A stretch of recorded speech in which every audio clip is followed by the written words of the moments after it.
My first big skiing trip ever was with my friends Angel, Amy, and Jessica, and we all flew to Colorado.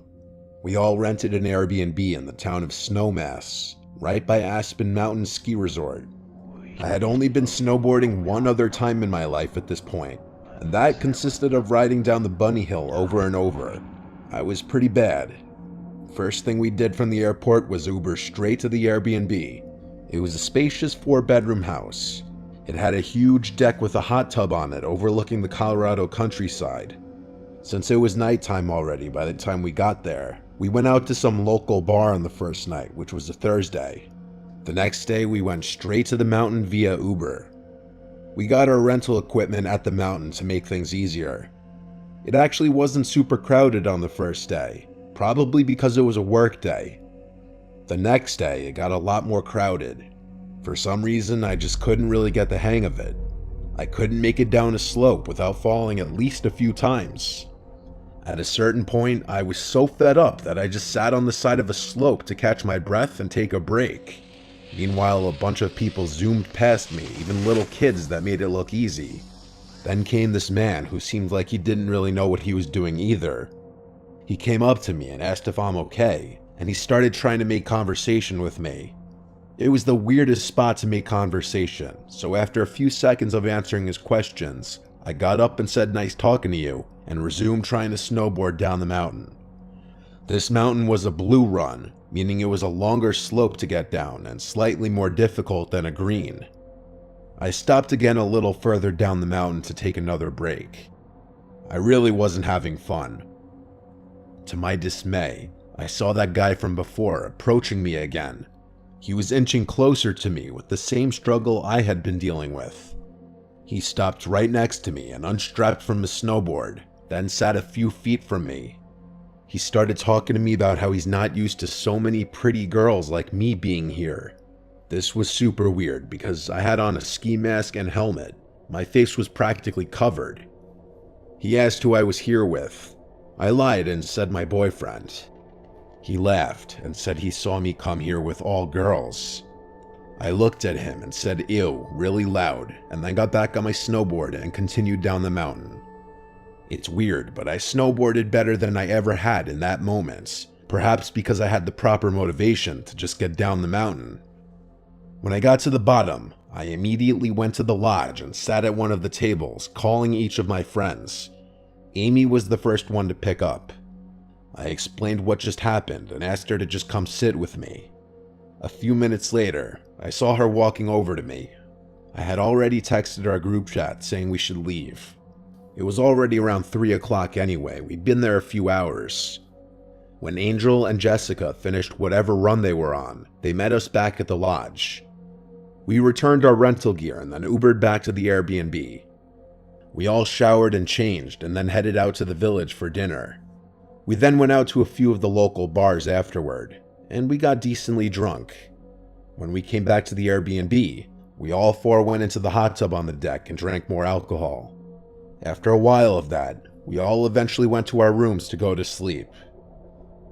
I'm basically an insomniac, and I stayed up on my phone for over an hour scrolling on TikTok, even as I was still buzzed. I wasn't tired, and this was a very, very good thing that may have saved us. I heard footsteps out in the common area, either the living room or the kitchen. The Airbnb had wood floors throughout. Initially, I thought it was one of the girls going to the bathroom or getting water, but then I heard the doorknob to my door twisting. I sat up and was about to say one of their names, but I stopped myself because why would one of them be trying to come into my room? I instantly went to the group chat to text everyone and ask who that is. Nobody answered. They must have been asleep.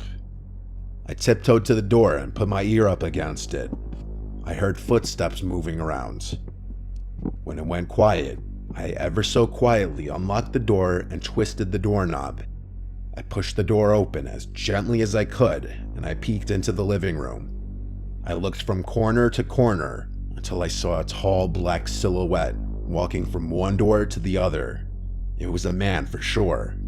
He was trying to get into one of our rooms. I wanted to scream out to my friends to warn them, but I stayed silent because I was too scared. I closed my door quietly and locked it. I prayed to God everyone had their doors locked. 4 girls in one Airbnb though, of course we did. I called 911 quietly and whispered the entire time into the phone. That's when I heard the light knocks on my bedroom door. I turned to the door and watched as the doorknob again started to turn, but he couldn't open it. I kept saying please hurry into the phone. All the woman on the line kept saying back is they're almost here and to remain quiet. It was entirely possible that the man on the other side of the door heard me whispering because he started pushing into the door. I heard shoves and bangs on the door and I just couldn't help it anymore. I screamed, "Get out of here," followed with, "I'm on the phone with 911 right now." The bangs stopped and a voice on the other side said, "Okay, sweetheart." And then I heard his footsteps walking away. The 911 operator instructed me to stay in the room until police should arrive. I peeked outside the window, but it was simply too dark to see anything beyond a few feet in front of the window. My friends were awake now from my screams. I told them all to stay in their rooms. Police finally got there about 5 to 10 minutes later, and they came right into the Airbnb since the door was unlocked. Once it was confirmed the intruder was gone, we ensured every entry point was locked and secured, and they left. Sleeping after that was difficult. Of course, the idea came up that it was that creepy man from the mountain who was following me, and I do believe that's a possibility. The voice could have been a match, honestly. After working out a partial refund with the Airbnb host, we spent Sunday traveling the area instead of snowboarding again, and we stayed at a small motel Sunday night. We flew home Sunday morning.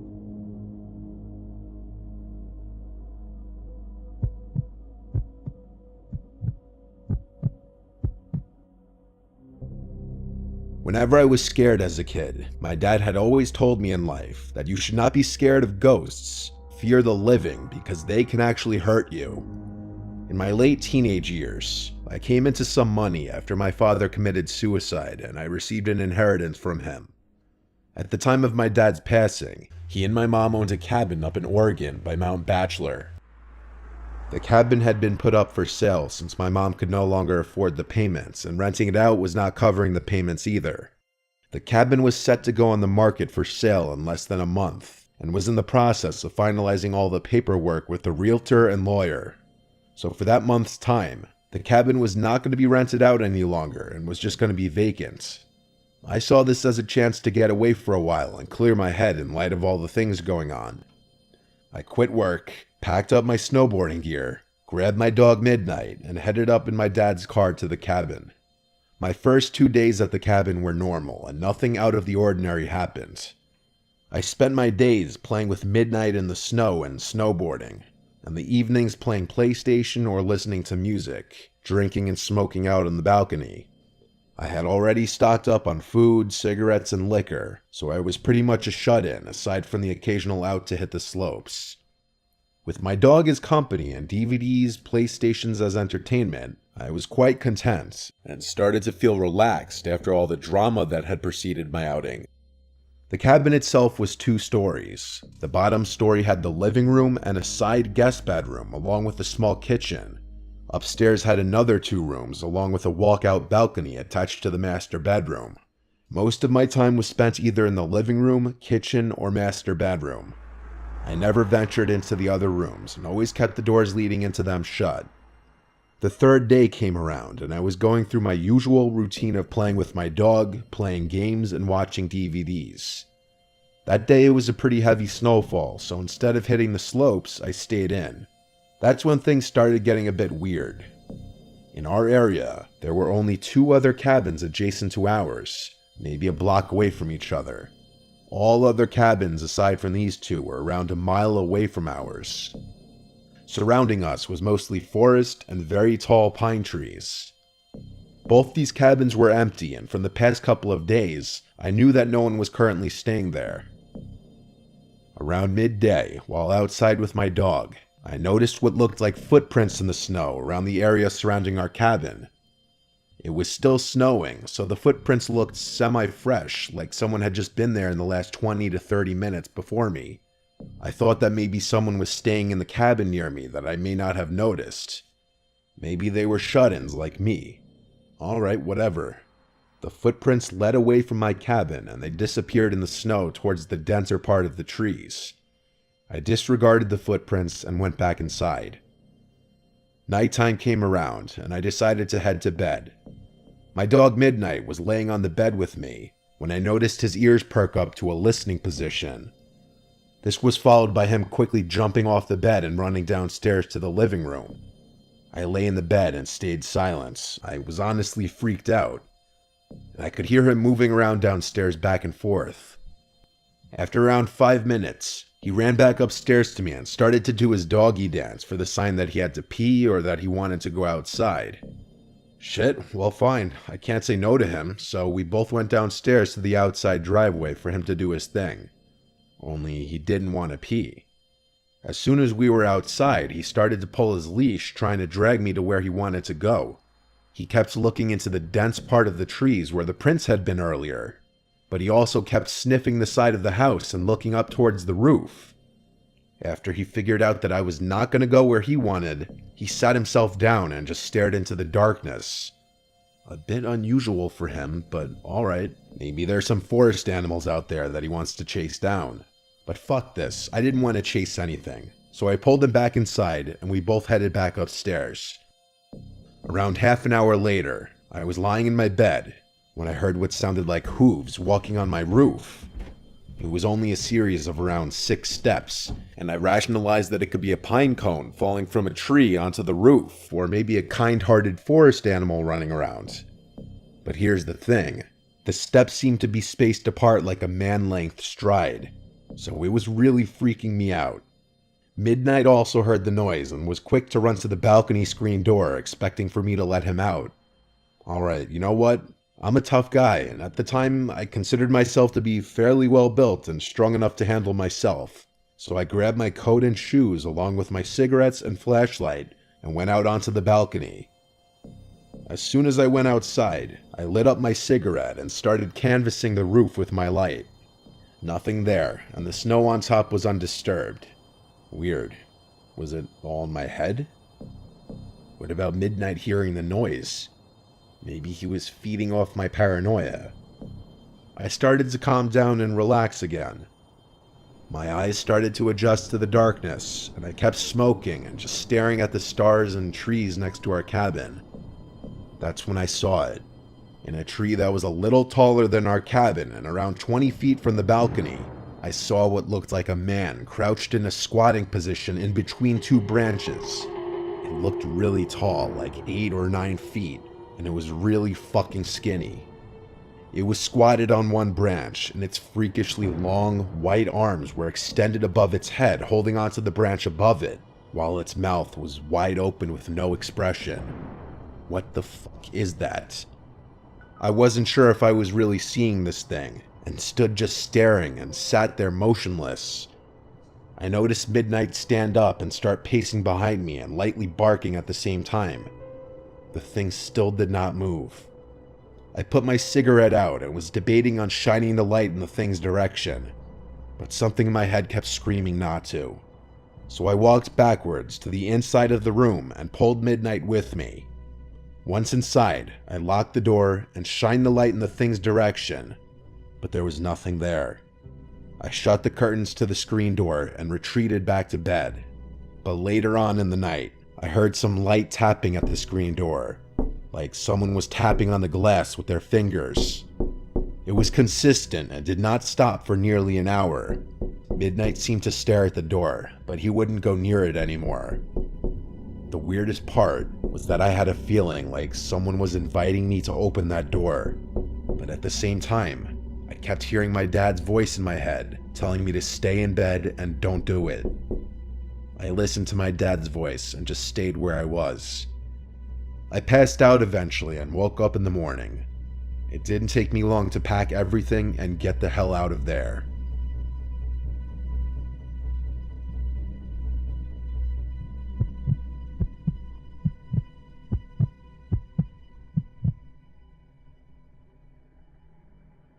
My family owns a property in Vermont that we use in the wintertime for skiing and snowboarding.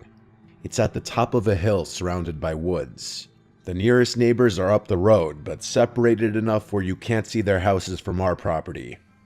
There's a big shed outside that we keep a lot of our snowboarding gear, along with general lawn care stuff like shovels, rakes, and everything like that. We keep the shed locked whenever we aren't up there. Once we unlock it though, we keep it unlocked for the entirety of our visits, as we don't really worry too much about people coming and stealing anything while we're there. The actual house is pretty nicely sized. It's technically 3 floors, with the 3rd floor being a loft master bedroom, which is reserved for my parents, and my siblings and I aren't allowed to use it. This one weekend, I was heading up there with this girl Melissa, who I was going to be teaching how to snowboard, as she'd never been before. We had a beginner board up there that she used, along with all the proper equipment. On our property, since it's on a steep hill, we actually made our own little custom slope that we'd sometimes snowboard or sled down for fun. So before taking her to the actual mountain, I suggested I teach her the basics on the hill. We put on all of our gear, and right up at the top of the hill, I slowly started descending, showing her the basic movements. When she made her first attempts, she right away fell as expected, but she was persistent and kept trying and getting back up. Each time we made it to the bottom of the hill, she'd get a little better, and then we'd walk back up and do it again.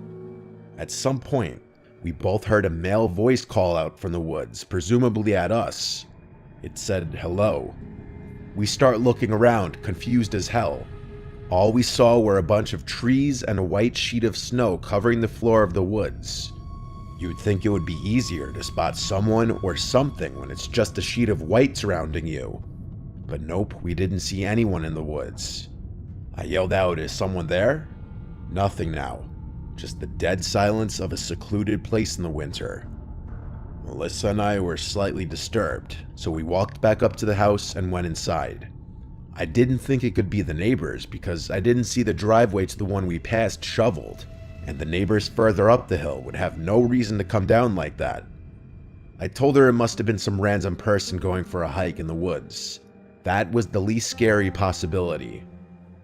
Next thing we did was go out to my favorite nearby diner. Then we went shopping for basic groceries to get us through the next few days.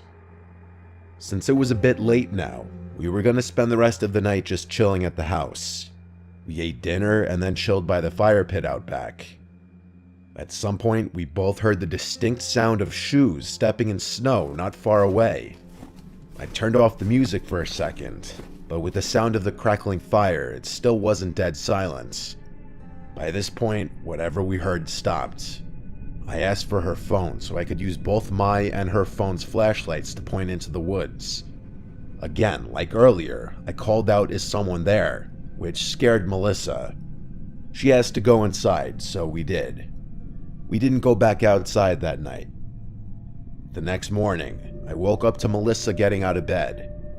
I was still tired, so I went back to sleep, and when I woke up again, she was still not in the bed anymore. I looked at the time and it was already like 9 a.m., so I got up and opened the curtain to the window. I looked out at the shed outside. The door was open, and I saw the breath of someone being blown from behind the door to the shed. I wondered what Melissa was doing out there.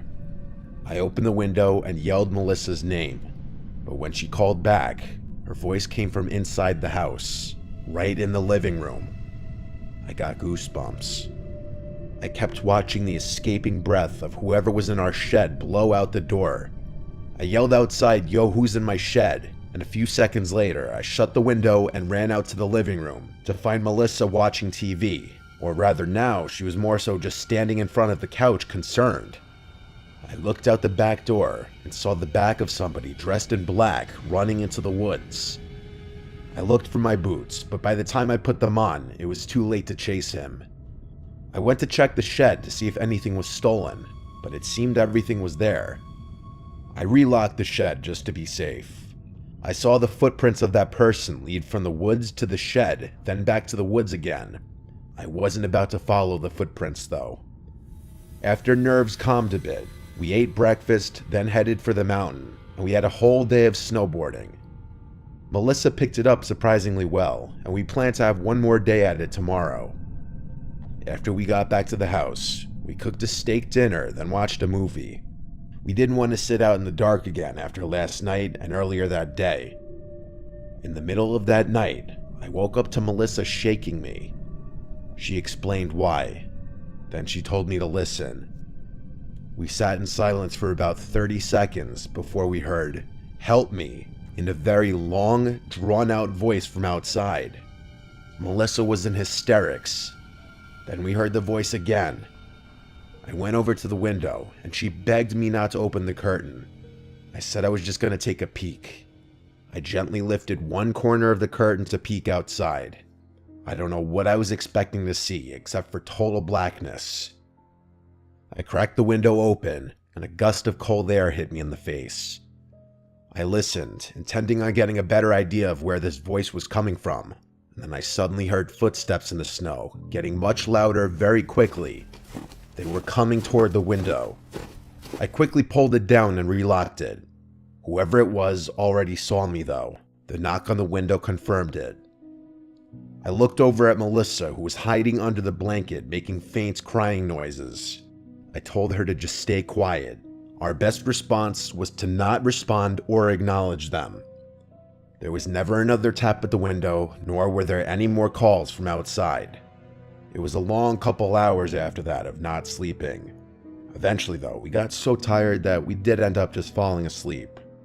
The next morning, I checked around the house, and there were footprints literally surrounding the house. Someone or multiple people had been circling the house, apparently going from window to window. We decided we'd leave early, because clearly someone was stalking us from the moment we got there. I locked everything back away in the shed, then we packed the car, and back to Rhode Island we went.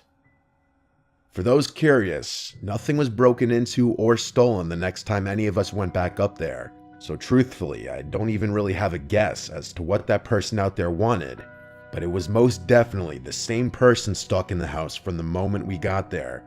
It might have been multiple people, and when you're up in an isolated place like that, realizing you're not alone is the scariest thing imaginable.